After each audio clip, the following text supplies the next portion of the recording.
Or was that a?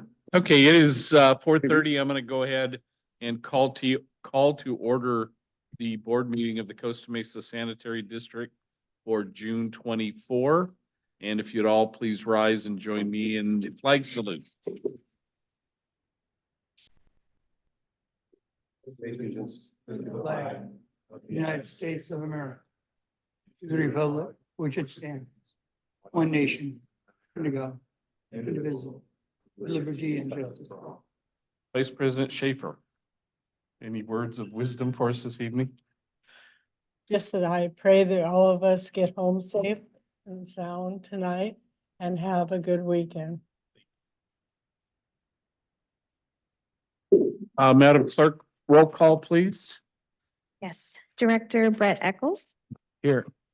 Vice Secretary Bob Uden. Here. Secretary Art Perry. Here. Vice President Arlene Schaefer Here. and President Michael Schaefer. Here, thank you. Any late communications this evening from anyone? No? No ceremonial matters.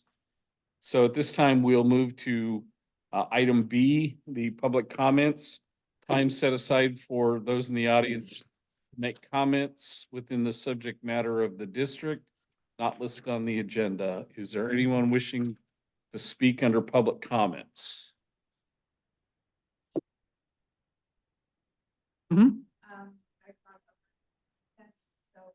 Microphone.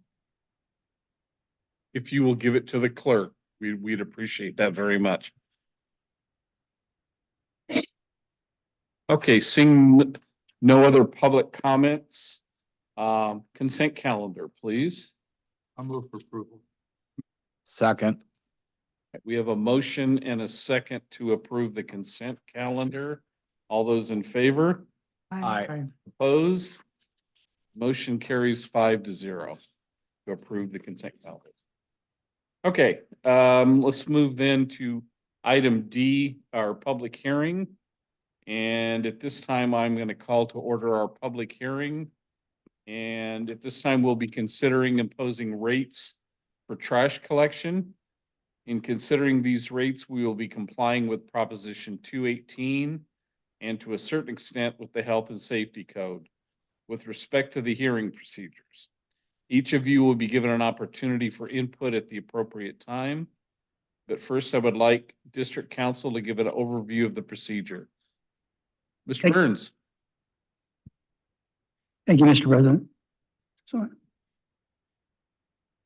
as you know, Proposition 218 was passed by the voters in 1996 and imposes substantive and procedural requirements on the district with respect to increasing any fees.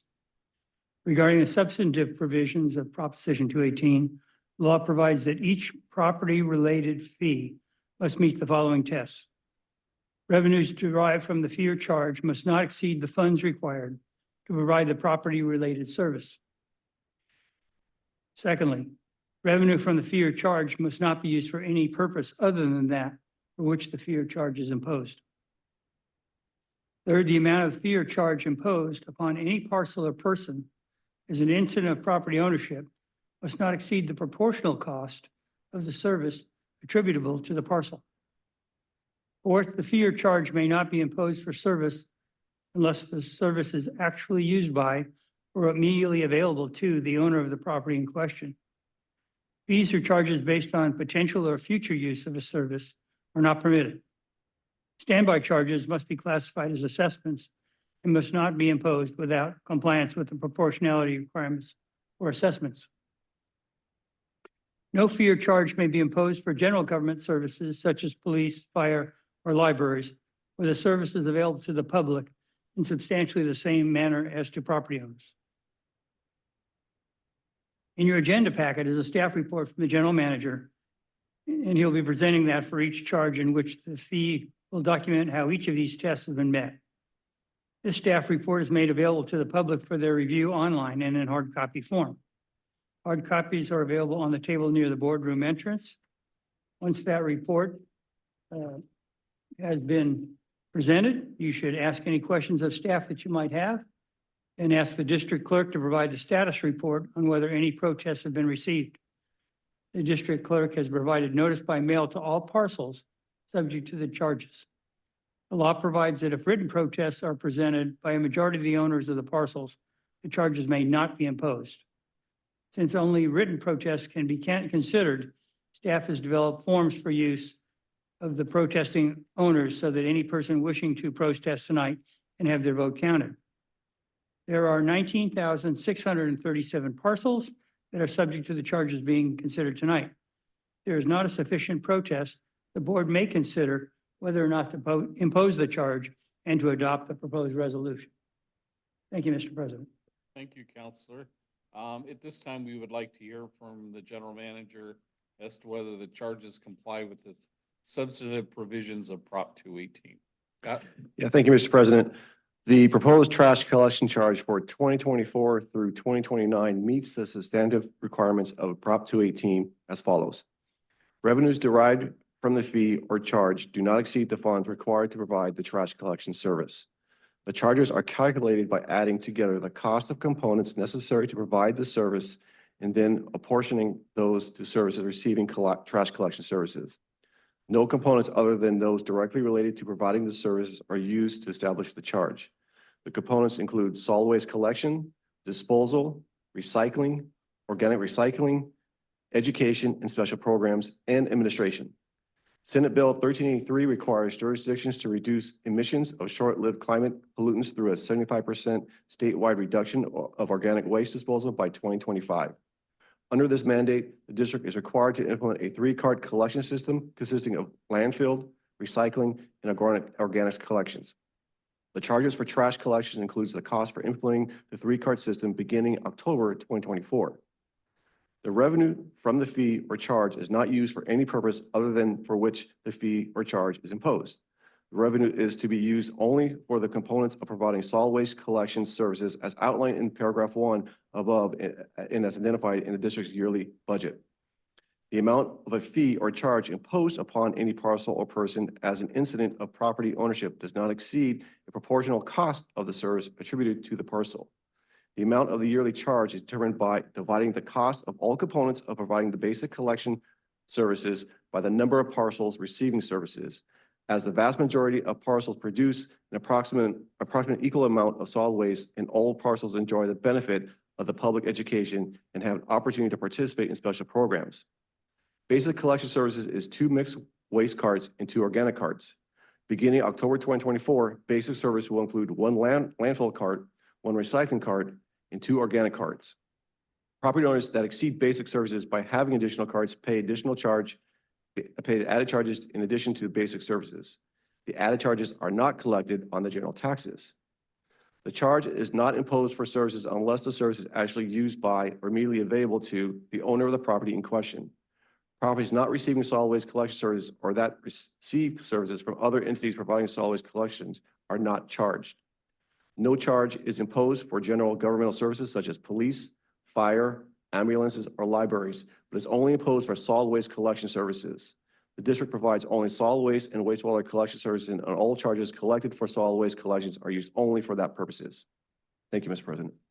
Thank you, Mr. Carroll. Madam Clerk, have all the appropriate mailings and publishing of notice for this hearing occurred? Yes, Mr. President. Thank you. Madam Clerk, would you please give us a status report on the protests that you have received to date? Yes, the district has received 15 protests so far out of total parcels numbering 19,637. Very much. Okay, we're now going to hear from any person that wants to speak regarding this matter. Remember, if you are protesting charges, by law, only your written protest will count in the tabulation. Please make sure that you have filled out one of the forms if you want to have your protest count.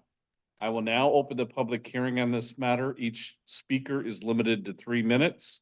Is there anyone that wishes to speak? Can you, we're recording this. Oh, then you keep that new hip. You keep that new hip right where it's at. We'll get the microphone to you, okay? Hang on 1 second. Thank you, Mark. Thank you. I just turned in a written protest. Okay. I don't know how that's taken or if I need to. Well, read you're it. welcome to speak, but your protest will only count because you've turned it in written form. So So how by, does, by speaking a protest, it's not going to add another. right, okay, so how is that processed? You're welcome to speak on the matter if you wish. You have 3 minutes to do so. It's your Well, right. if they've already taken my written one, I think that's probably Okay, what I need to do. I appreciate it. Thank you. Anyone else wishing to speak on the matter? All right, seeing no one else, then I will close the public hearing at this point. Madam Clerk, do you have a total on how many protests were received? Yes, Mr. President, there were 15 protests out of 19,637 parcels. Thank you. With those numbers, the protest does fail.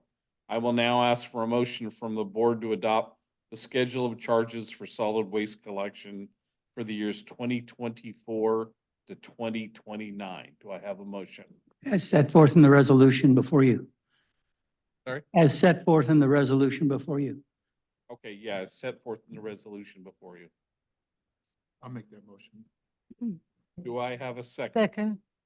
We have a motion by Director Perry and a second by Vice President Schaefer. All those in favor say aye. Aye. Opposed? No. All right, the vote carries 4-1. Thank you all for your participation. We appreciate it. That will close the public hearing. If your direction for adoption, we're all set, correct? Right? Yes, we would bring back an ordinance next month for official adoption. Thank you. Okay, let's move on to item E on the agenda, the general manager's reports. Scott, it's all yours. Yeah, thank you, Mr. President. Diana Wojcicki will be giving this report.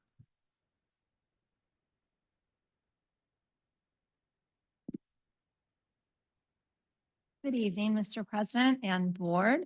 I come to you again with a classification compensation study, the follow-up that you had requested. As you know, the district contracted with Ralph Anderson and Associates to do a classification and compensation study in support of the district's strategic goal of providing a competitive benefits package that enhances employee recruitment while also promoting employee satisfaction. Staff presented the results of the study to the board at both the May and the June study sessions.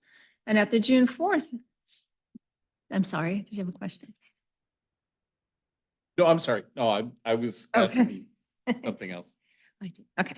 So at the June 4th study session, the board directed staff to come back with additional information. And so the first point that the board had directed staff to come back was the first item was additional information on the average percentile rank of the district among other special districts in Orange County. If the board approves the study, excuse me, if the board were to approve the study recommendation. So if we could pull up the staff report and we'll see the tables. If we scroll down a little bit, I'm not sure how well you can see that. The average percentile rank of the district compared to other special districts currently and after incorporating the proposed recommendations.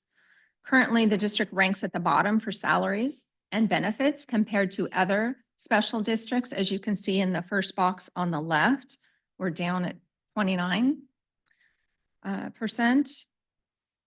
By incorporating only the proposed salary ranges, the district would move up to above the mid-range, as you'll see in the box right below, the second box on the left. That puts us at 55. And please note also that longevity pay is not included as part of the proposed benefits. I'll come back to that later. But you'll see then with the proposed salary changes and current benefits, we'd be still ranked at 16. And then if you scroll down, and with the proposed salaries from the study along with the benefit changes, we are at 21 percentile range. So I wanted to present this first. I don't know if Doug Anderson is on. Okay, Doug, do you have anything that you'd like to add? I know Doug's available for questions also. Yeah, I think the only thing that I would just add is, this concept of ranking agencies by their average percentile rank. It is a way of giving you an idea of how proposed salary changes or what the current salary and benefits plan looks like relative to the market. The numbers themselves aren't as important as kind of the hierarchy. So 21st percentile still puts you at the bottom of these agencies if you're looking at the proposed salary changes and the benefit changes. And typically agencies would try to position themselves somewhere in the ranking. So just highlighting that the difference between 20, 21, 18 for that matter isn't as important as understanding where that ranks you relative to the other agencies. And that's typically how agencies will analyze data and make a determination in terms of how to modify their compensation or benefits programs. Thank you.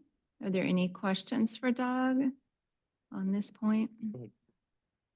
I have a financial question, so I don't know if we want to wait, you finish, or I could ask it now or later. Is it on the percentile? No, so I Okay. could wait. Okay, All right. if you want. Okay. Okay.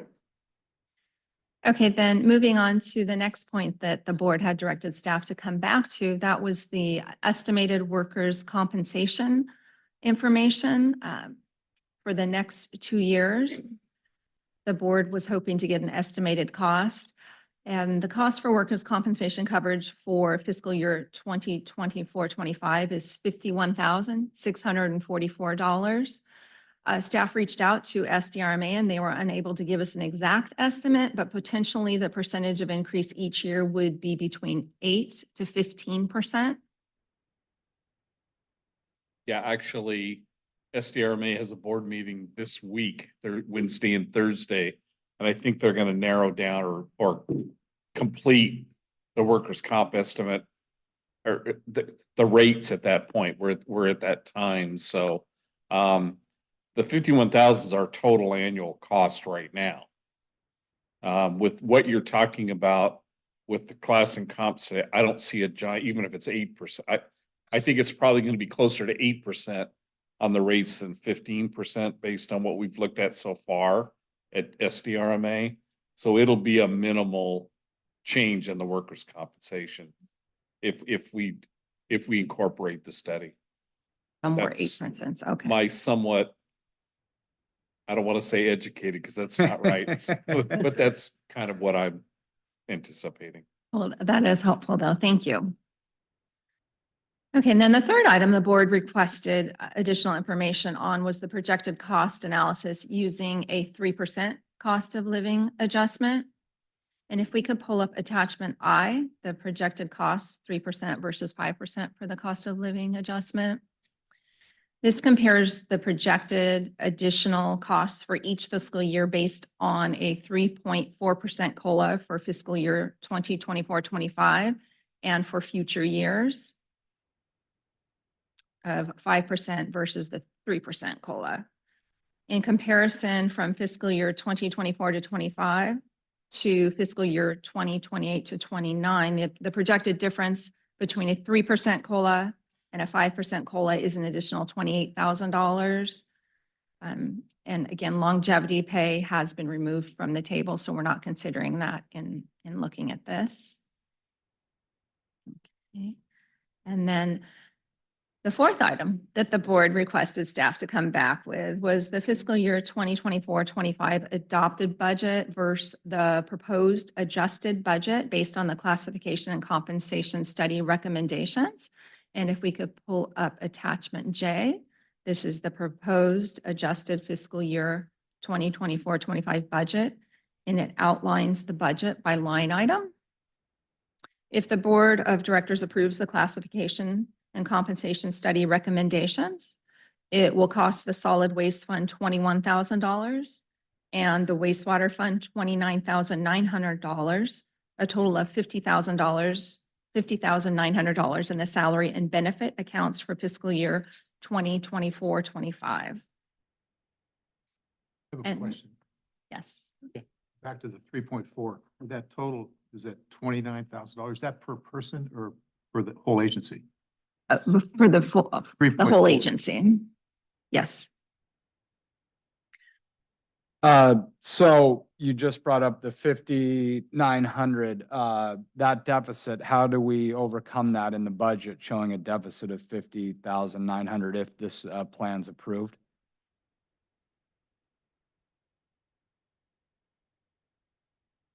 I will defer to finance. I figured. Good afternoon, Mr. President and members of the board.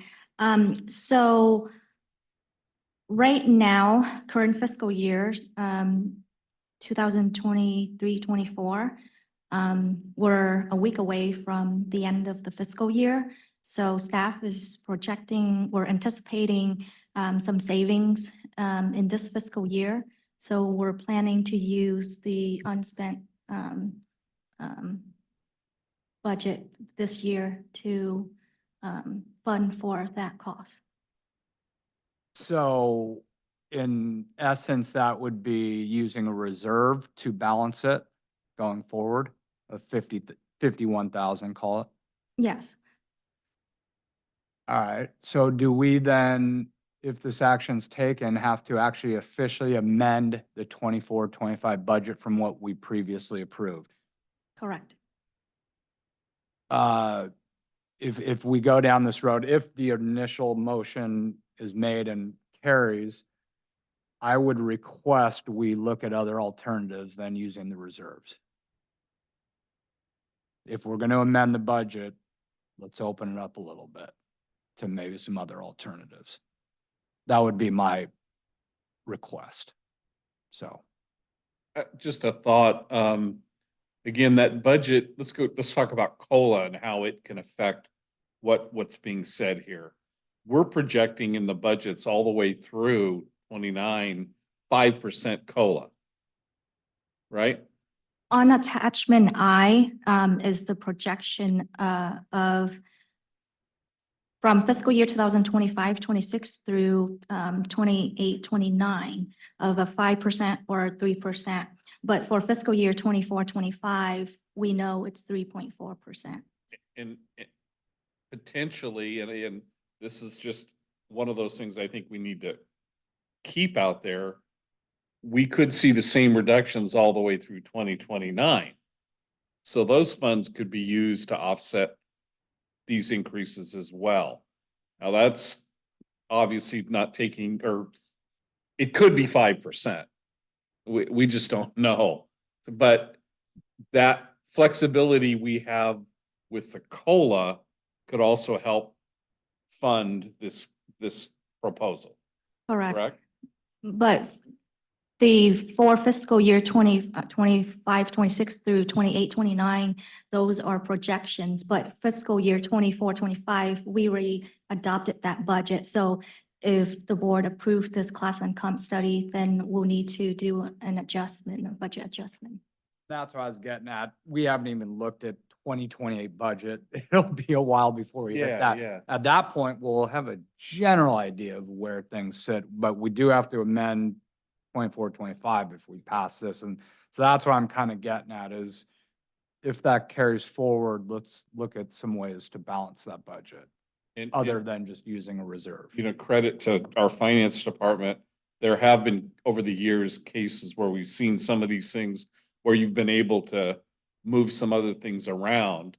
And if Mr. Davis does everything he's supposed to do, we'll have Just tons whoop 'em of, up. he'll have tons of money anyway to take care of this. But finance has been pretty good over the years, in my opinion, in adjusting things to meet those. I can't remember the last time we used reserves to do something like this. I just can't.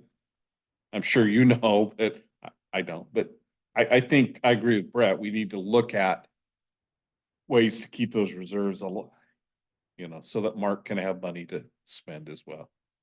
Okay. All right, Diana, thank you. Art. Okay, I have another question. Okay, so you're basing 2024-25, I believe, at 3.4. What if that was lowered and it wasn't met at 3.4? Would that pick up the cost of the 51,000? The cost of living, it came in at 3.4%. And we know that that's the percentage. So is the board asking to approve a lower? Got you. So the 3.4% is based on the February to February CPI. So it's already etched in stone. So it's not going to go down again. So that's Next, for the next year. Yeah. So 24, if it goes to, is it 3%? Yes, then we would adjust it 3%. So it could go down. Yes, definitely. if we approve this, is it going to be at the 5.555 or the 3.4 all the way through? This is just projections when the next budget cycle is when we put in either 5% projection or 3% or 2%. That's the next budget cycle. Each year. Yes. Yeah, we anticipate to be less than 5. It's very rare that it's higher than 5. I think again, coming out of COVID, I think at one time it was 7-8%. And that I've never seen it that high before. So we always assume about 5%, knowing that it's going to be probably below that, somewhere in the 2-3% area. School district this year gives 0%. Just for example. They don't do any COLAs? No, they, not this year, they have no raise. This next year coming up. So that's interesting. Well, they got 10%, then they got 4%. Yeah, so that's we have bargaining units too, so a little different. They do Yeah, have a bargaining. yeah, That- a that's little different. Okay. All right. Diana, so Okay. back to you. Okay, so finally, staff would like to provide an update on the proposed longevity pay that we spoke about at the previous study session. After reviewing with CalPERS, staff would like to share that with longevity pay, a small amount would be reportable to CalPERS. The allowable limit for longevity pay is determined by classification. There's a limit of a minimum of 5 years as a qualifying condition for reporting. Staff is unable to determine what the threshold limit is, as it is a CalPERS proprietary information, and it's unknown until the special compensation is reported to CalPERS.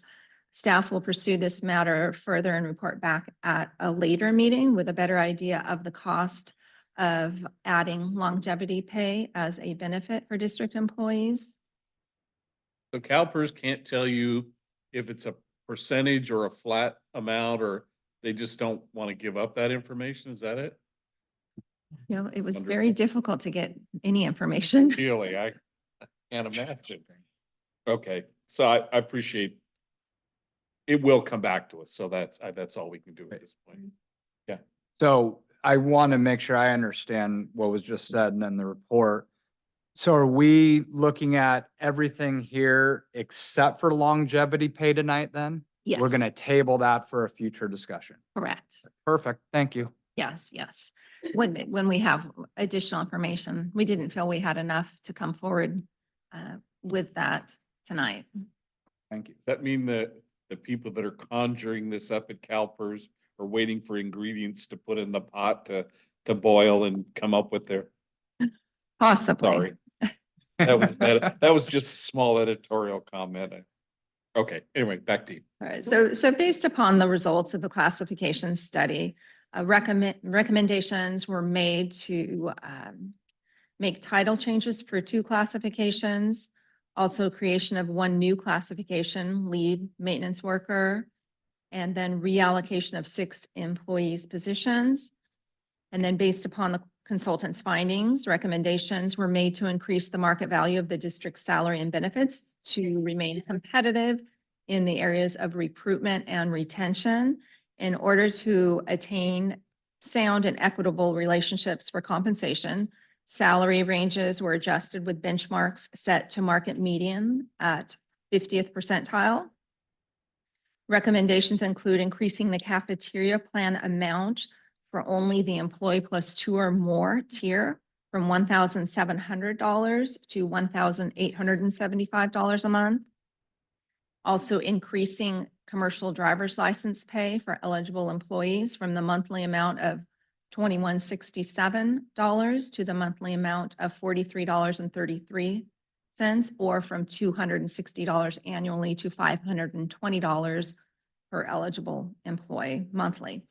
Staff is recommending an increase for standby duty pay from the flat rate of $50 per day to the flat rate of $75 per day for just the primary standby person. Secondary standby person would remain at $50 per day. Staff has recalculated the fiscal year 2024-25 salary and benefit budgets. If the Board of Directors approves the classification and compensation study recommendations, it will cost the solid waste fund $21,000 and the wastewater fund $29,900, a total of $50,900 in the salary and benefit accounts in fiscal year 2024-25. Staff recommends implementing the changes starting fiscal year 2024-25. July 1st, 2024 is when it would become effective. Staff anticipates that there will be savings in the salary and benefit accounts, $42,000 in the solid waste fund and $230,000 in the wastewater fund by June 30th, 2024. Staff is proposing to use the fiscal year 2023-24 salary and benefit savings to fund the proposed additional total cost of $50,900 for fiscal year 2024-25 salaries and benefits. And that concludes my report. If you have any questions, we're happy to answer. One point. So all of this wrapped up in a package is going to cost $50,900, right? For fiscal year 24-25. Okay. And we're saving for 23-24 roughly 272,000. So in essence, we have the money already there to do this. Where are we getting 272,000 in savings for 23-24? There were some positions that were vacant. Um, And I apologize, Caitlin, I think you had brought that up before, that we had, and Diana, you might have mentioned it as well, that we had some savings from this current year based on some positions that were not used, right? Right. And then also there are, usually when we budget, there's overtime that we estimate. And we didn't have to spend all the overtime that we budget for. So there's some, so we went through all the accounts and tally up. Okay, And I think also we had some new hires that came in. Their starting rate was a little less than the previous employee that they were replacing. And that was going to be my question. I think the budgets are generally prudently conservative. And they have to be like we use 5% for COLAs.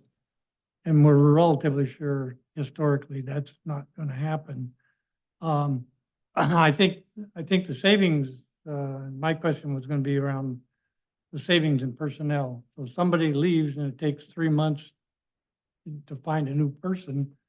And that's been our historical, that's historically been the case. I mean, we have, 20-some employees in certain disciplines, they move on more frequently. So we have gaps of up to 3 months where we're not paying an employee. And the fact is, like President Schaefer said, it's $270,000 because of various reasons, but I think you just stated the reasons. So I think it's appropriate the budgets be prudently conservative. Anyway. good, Brett. Going back to the budget, and this is, I guess, maybe more of a legal question. So let's just say tonight we approve this and then, I don't know, a month from now, we have to do what I would consider a mid-year budget review because it's a 2-year budget cycle and we're gonna have to readjust the 24-25 budget. How does that square up legally? Because we haven't appropriated this money budget-wise yet. Alan, am I off, Alan, at all? Like, Well, you can borrow from another fund or, as long as you don't spend inappropriate monies on the salaries, then you're gonna be okay, but, I'm not sure the question is, well, I'll do a really weird hypothetical. We pass this tonight, let's say, but then in a month from now, we look at the budget and I don't know, somehow we deny or not allow that budget, what happens? well, you're supposed to be in budget, so, and you file your budget with the county, and they look at it and they see that you're not spending more than you have, and that's what you're not supposed to do, unless you have a good reason not to spend more than you have, like borrowing or bonds or something like that, so, yeah, you'd want to get back in budget.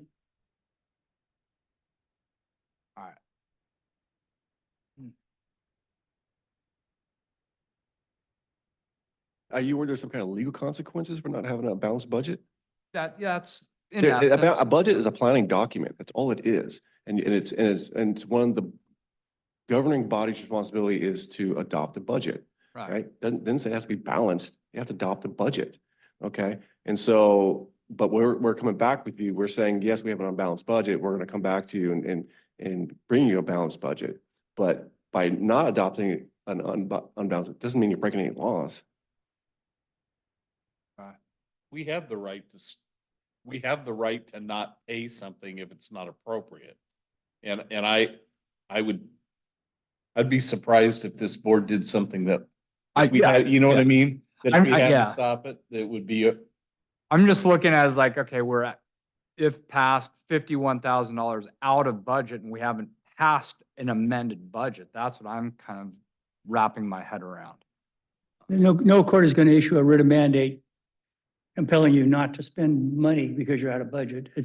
You're supposed to have a budget and you have to file your budget and the county looks at it. And the responsible thing is to be within budget, but you're not going to get a writ of mandate reversing your decision to spend money if you're out. You can even go out of budget a little bit and get back in it. Mark, go ahead, Mark. Thank you, Mr. President. I just wanted to clarify a little bit on the accounting side of the way this happens, because it crosses fiscal years. And so by using budgetary savings from one fiscal year to another fiscal year, you really can't do. Mechanically, what happens is the budgetary savings that you end up having in the previous fiscal year goes back into your net position. So it starts your balance at zero again. And so then if you do decide you want to budget additional funds, you would be appropriating those additional funds in the next fiscal year. And those additional funds would come from the fund balance, from net position is where the source of the money would be, because that number grew from the prior year, and that's where you're going to draw down from to be able to do that. There you go. Thank you. Sure.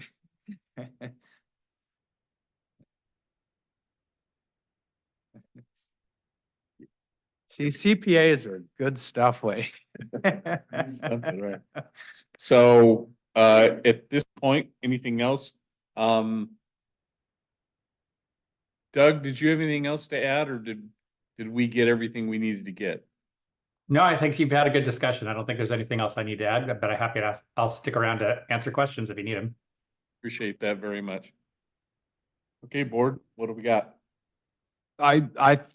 I would like to make a motion to approve the staff recommendation of these, of the classification and compensation recommendations as outlined. And if I have a second, I just have a quick word. I'll second the motion. All right. Yeah, I think no matter what, I mean, as point out, we'll get the money. We just got to do it the right way, I think. But I think our employees are valuable, most valuable asset.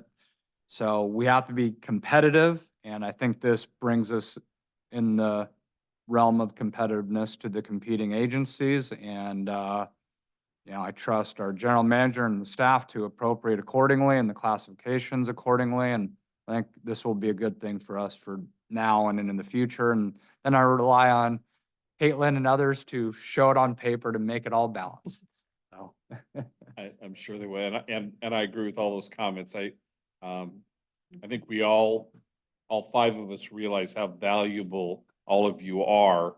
And I think I don't like numbers at the bottom. When we rank with other agencies, I don't want to be at the bottom. Unless unless you want to be at the bottom because you need to be you know what I mean?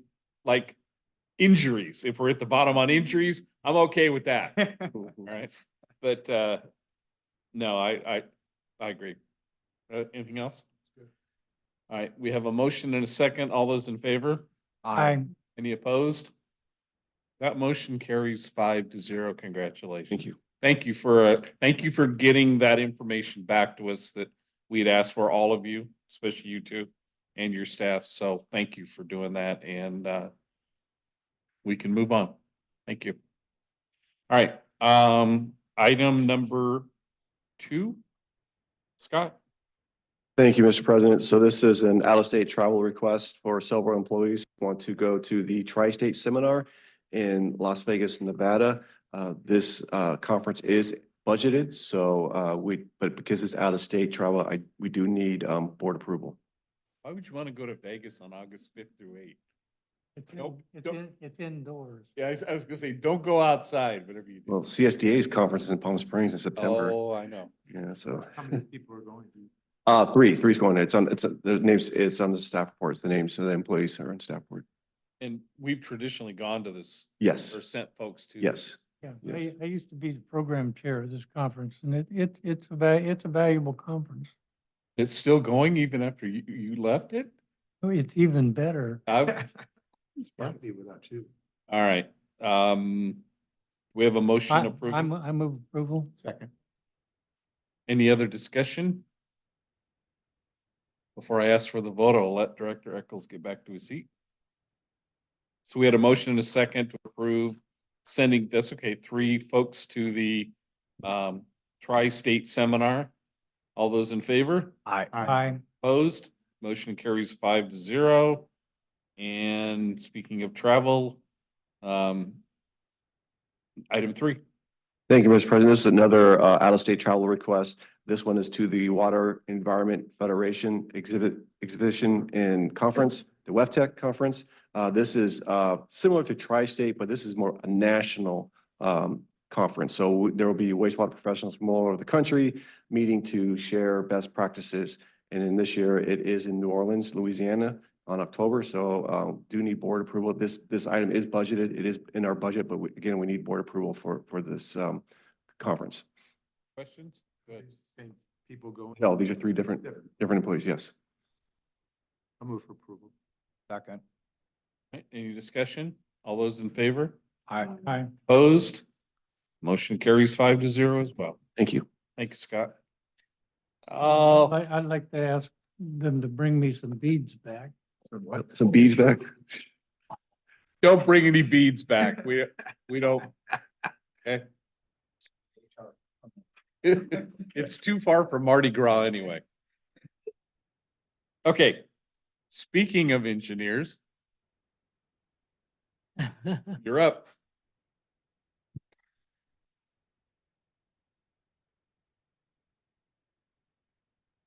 Considering that you had quite the docket tonight, I'm just going to keep my report very brief. Honorable Board.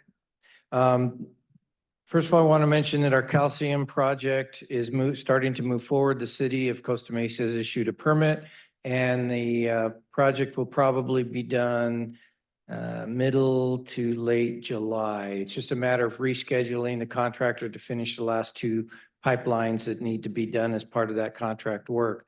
I also want to advise the Honorable Board that Project 329 Avamore Force Main Replacement, I'm gearing up to get that project restarted. There are some easement issues, whereas we have to acquire some easement because we have facilities that are outside of the current easement. And when we go to build the new force main, because of the construction activity and what we need to implement or install the new force main, we'll have to put a wall up, and so we'll need additional easement for that. What we're proposing to do is trade easements with the current homeowners. There's 2 homeowners involved. There's going to be easements, there's existing easements where a pipeline goes through their yards. So I'm looking to give those easements back to those property owners and abandon our current force main in the ground. So we'll fill it full of, clay or some type of material to keep it so it doesn't just cave in later on. And then we'll build a new force main in the roadway and discharge at the same location.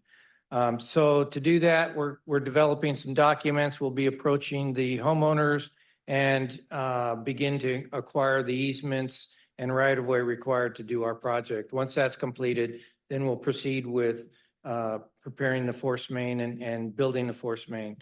Project 330, our West Bluff Pump Station rehab, it's now in construction. We're estimating it'll be done probably before January 1st, but I'm hoping that we actually get it completed before Thanksgiving. It's all relative to one piece of equipment that supposedly has about a 16 to 20 week lead time. So if we can get that earlier or expedite it, we should be able to be done before Thanksgiving. Last thing I want to say is, well, two things. Project 354, our Eldon Fan Improvement. It's our Eldon Pump Station. We are advertising the project this week, and we will award a contract in July. And I'm guessing that it'll probably be done in anywhere 3-4 months. We'll be done with that work, and that project will be put back together again, and we will have an operating ventilation system at that particular pump station. And then the last thing, South Coast Plaza, we have a sewer that we patched, I'm gonna say about 3 weeks or so ago. We put 3 patches in. We went back in to prepare for lining project, the main lining project, and we found another leak. So we're gonna have to patch that before we put the full length liner, but that'll happen within probably the next 4 weeks or so, maybe 5 at tops. We're trying to get that scheduled between South Coast Plaza and our contractor. And we'll get a contract awarded here probably later this week. That concludes my report. Are there any questions? Questions for Mark? Question about the easements. Do we have to pay for the new easements? I don't know. I think we're giving away a lot more easement than we want to take. So I think that we'll be able to just, I'll say, horse trade and call it even. Wow. Mark, I'd like to compliment you on completing 1/3 of the project. I'm impressed, but I've always been impressed with you. Job well done. Well, thank you. Gonna be throwing a bead at you in just a moment. Well, I think we all share Yeah. his sentiment, Done a great job. At least publicly. at least publicly. Thank you, Mark. Anything else? Okay, next, Mark, treasurer's report, please, sir. Thank you, Mr. President, board members. The item before you is your annual statement of investment policy for the upcoming fiscal year, as well as a resolution for consideration to adopt that policy. As you recall, the responsibility for investing public funds does rest with you as the board. You do have the ability per California Government Code to delegate your authority to a treasurer for a period of 1 year only, which you've done really since inception. And the item before you here, the resolution does adopt the investment policy for the upcoming year, as well as delegate that investment function to the treasurer. The investment policy attachments, there's a clean version, there's a red line version. The red line version looks a little messy, lots of changes, but in reality, there's no significant changes at all in the California Government Code as to what your allowable investments are. So we're not recommending any changes to those. Really what the changes are here are more cosmetic. It's been a number of years since your policy has been in place, and took this year as really an opportunity to refresh it a little bit. With that, I'm available for any questions you may have. Okay, questions for Mark, anybody? All right, so we need an action on all three or just the resolution? Just adopting the resolution. I'll move it. Second. Motion and a second to adopt investment resolution number 2024-994. All those in favor? Aye. I, Opposed? Motion carries 5-0. Thanks, Mark. Counselor, anything else for us this evening? No, Mr. President, I guess we're all celebrating the striking of the Taxpayer Protection Act from the ballot, and we'll enjoy that for another year, and then it'll be back again. We'll be back again. All right, local meetings. Bob, Oh, the Orange County 10 District will meet this Wednesday. Director Perry's attending for you. No, not this week. I'm going next month. Next month. Oh, well, yeah, Director Perry will attend for me while I'm on vacation, but I'll be there this Wednesday. SARFA, anything? That's Thursday. Anything to report from ISDOC, Madam Vice President? nothing really. Yeah, there was a Because of very the quick meeting. different Yeah. holidays and now. Yeah, it was a very quick meeting last time. Anything from CSDA to report? No, I have a finance meeting coming up, but it's not till this July 17th, so it's a long time. From SDRMA standpoint, we have board meeting Wednesday and Thursday of this week. And again, I think the rate, we're meeting with our brokers. So hopefully we'll have rates, and you haven't gotten the official rate yet, have you? Diana, I'm sorry. Are you talking for 24, 25? Yeah. We do have Didn't get it, but our did you get property the- liability and workers' comp. Yes. okay, good. Any other meetings anybody wants to talk about, Bob? Oh, I went to the Waco meeting and it was basically an information item on what all of the state of California's groundwater basins are being required to do. The state has said that, with there's 300,000 wells that have gone dry over the past few years. So each water basin has to submit information to the Department of Water Resources so they can begin to understand how to get these groundwater basins in compliance. And basically, the gold standard is the Orange County Water District.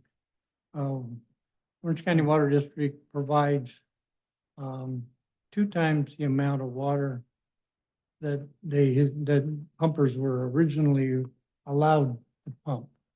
And that's the goal to get these 550 water basins to be able to provide the drinking water and the agricultural water that is needed there. And, they're looking at Orange County Water Districts, what they've done over the years. Orange County Water District has 19 drinking water agencies or districts. And this year, they were able to take 100% of the water they needed out of the ground. That's based on water conservation, the wet year, and the policies that Orange County Water District has developed over the years. And they're working on an additional 12 potential enhancements to keep more groundwater or put more groundwater in the ground so that we can have drinking water and or agricultural water. Any other meetings? Wasn't really a meeting, but congratulations again on our very successful shredding and compliments giveaway. It's really cool. I mean, that kind of stuff really is so nice to see all those people lined up, and to see all of you in yellow vest really is important. So good job. Okay, anything else? Any other meetings? Then any oral communications or any director comments? Anybody? Brett, please. Great. Thank you, Mr. President. Echo President Schaefer again, mentioned last meeting, but thank you to all those who came out on your own time, volunteer for that event. It is a great event, proud to be a part of it. Another community event, little unrelated, but I wanted to thank our friends at CRR&R, but we recently had our Newport Mesa Soccer Classic. Used to be known as the Pilot Cup and Lions Cup before that, or Lions something before that, but 25th annual. And it's a, third through sixth grade students in Newport Mesa. We had over 170 teams from over 32 schools, 350 some odd games over 1 week period. Saw Director Perry out there with family, and saw so many in the community. And I want to thank CRR&R for providing us our waste receptacles, and we always say leave the facilities like we found them and even better, and they were a big help for that. But the kids had a great time and great community event. I would suggest maybe even next year that the district, I'm no money because I'm not going to be in conflict, but a simple banner we could put up along with some of our other people. Just, it's no charge. It's just throw up a banner or two, because as Director Perry saw, there's thousands upon thousands upon thousands of soccer moms, dads, grandmas, grandpas, and they're enthusiastic. So a little advertising out there would go a long way. But I just, So many people Yeah, from Costa yeah. Mesa, basically. No, Beach. that's something. But yeah, next year, if the district would like to, if, I'm sure there's a banner somewhere at the very least we could throw up out there. But it was a great event, and again, thank you to CRR&R for their help on it. All right. Well, we have banners at soccer events and baseball events and things. Yeah. They go along with. That's a good idea. Does Costa Mesa United fund the whole thing for officials and stuff? Yeah, Costa Mesa United funds the tournament, but it's all 100% volunteer run, including our referees who get, no, that's why seeing some of these folks get verbally abused the way they do is kind of sickening, but Yeah. it's, as our baseball people know, umpires get it too, but yeah, 100% volunteer, and Costa Mesa United pays for the tournament to put it on, basically. So, yep, exactly. So, yeah. Okay. Go ahead. Just wanted to say happy Father's Day to all the fathers out there. That I hope it was a good one. Was my son cooked, and There you I'm go. still here. To our general manager, have a safe, very safe trip. We'll miss you, and you do productive things with those folks, so be careful what you eat. Who's in charge when you're done? Caitlin and Mark. Hey, pressure's on you two. Leadership like this. On for 2 weeks? Where's he going? 2 weeks. 4th of July in Vietnam, that's gonna be a little interesting. I don't think they don't celebrate. they don't celebrate. They don't have the 4th of July in Vietnam? Weird. What do they do between the 3rd and the 5th? Well, they don't have the celebrations like. we Oh, do. I got it. Anyway, Scott, thanks for, General Manager Summit, did a lot of folks there? Oh, yeah, it was, yeah, probably, yeah, a lot. Probably the busiest I've seen. Good. All right, thank you all. We are adjourned.